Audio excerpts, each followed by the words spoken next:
Alyn Smith, SNP MEP. Where do you see the debate going on citizens following Brexit? What were your conclusions from the discussions today?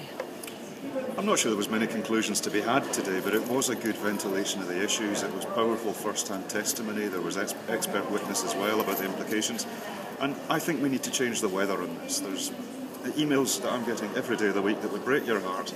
People in the real world who are genuinely fearful for their futures, and we need to fix that. And actually, there's a specific responsibility on the EU to fix that. Let's make real the rhetoric about we're the voice of the citizens, we're a union of peoples.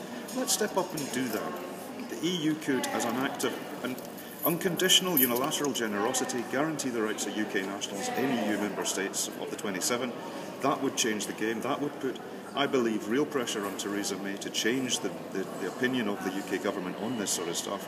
It would actually make the progress real. So I think we need to see a bit of political bravery and a bit of political vision, because at the moment it's too easy for the EU-27 to blame the wacky Brits.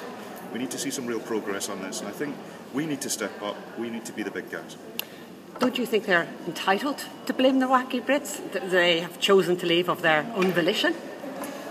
The citizens are relying on the EU to be bigger than that. The UK has made a choice by a majority of 52, and it is a very diverse picture within the UK, as I said in my own presentation, and that's something that we're working on.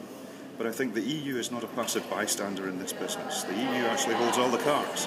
So the EU could change the weather on citizens' rights if we're actually a union of citizens as opposed to a club of states. There's the question. The member states are putting their own national interests first. Everybody's supporting each other on that.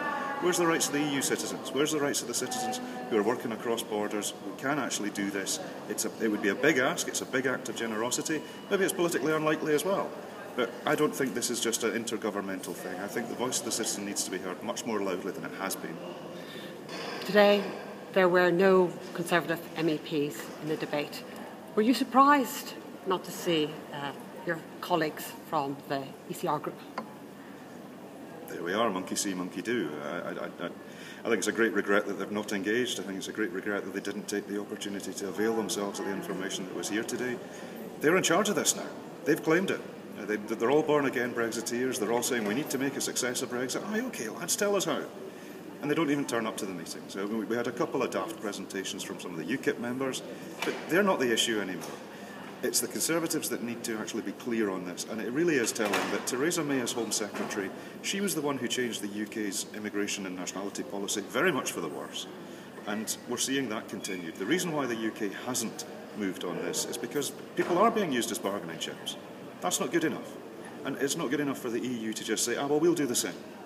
The EU, as the 27, could act on this, could change the weather, could change the game. We need to see some bravery.